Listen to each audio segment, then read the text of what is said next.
The call came just after midnight. Not a drunk dial, not a wrong number. Her voice was steady, deliberate, like she'd rehearsed. "I'm the new VP," she said. No hello, no pause. Just the knife. And, "You're fired." A pause, just long enough for me to hear her breathe. "Your contribution was replaceable, sweetheart." The line went dead. I stared at the black screen, the reflection of my own face fractured in the faint glow. Somewhere between disbelief and clarity, my pulse slowed instead of spiking. Not because I didn't care, but because I already knew. 3 weeks earlier, the signs had shifted. Subtle at first. Her late returns home were no longer framed by apologies, just explanations that dissolved the moment they were spoken. Her perfume changed. Not the bottle on her dresser, but the trail it left. Sharper, colder, someone else's choice. She stopped asking about my projects. Not that she'd ever cared deeply, but she'd pretended. Pretending is an art in marriage. Ours had been a masterpiece. The first real fracture came the night I overheard her on the balcony. Laughter. Too soft, too private for strangers. I didn't recognize the tone. It wasn't for me. The company she and I had built brick by brick, pitch by pitch, was suddenly divided. She began having executive dinners without me. She stopped CCing me on client updates. I didn't need to ask what was happening. I could already smell the betrayal. I played my part well, smiled in the boardroom, kissed her cheek before bed. All the while, I dug. Client satisfaction reports, revenue breakdowns, her calendar, her call logs. She was setting me up to be irrelevant. I could see the scaffolding of her plan. She'd frame me as dead weight, the sentimental founder the company had outgrown. So I let her believe it, even when she moved faster than I expected. Even when the new VP announcement hit the internal memo without my name anywhere on the page. I said nothing, but I began moving pieces she couldn't see.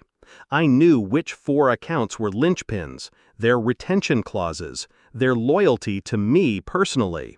I didn't warn them I was leaving, I just whispered in the right ears. A doubt here, a hesitation there.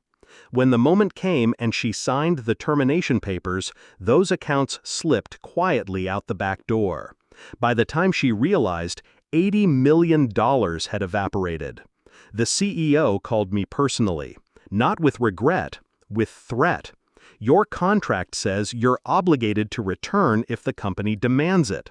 We'll sue if you refuse." I didn't argue. I didn't explain. I just told him to set a meeting. They booked the largest conference room, as if size could mask desperation. The air was thick with panic disguised as authority. I walked in without a briefcase, without a folder. Just the contract. They'd all apparently forgotten how to read. The CEO started first. "We need you back, immediately."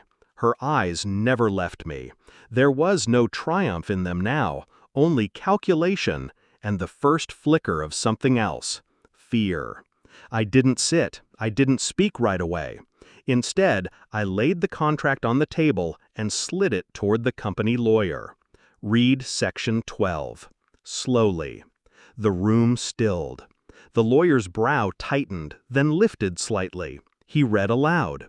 "In the event of a termination executed by a spouse or immediate family member in a position of executive authority, the obligated party is released from all non-compete clauses, retains ownership of intellectual property, and—" He stopped.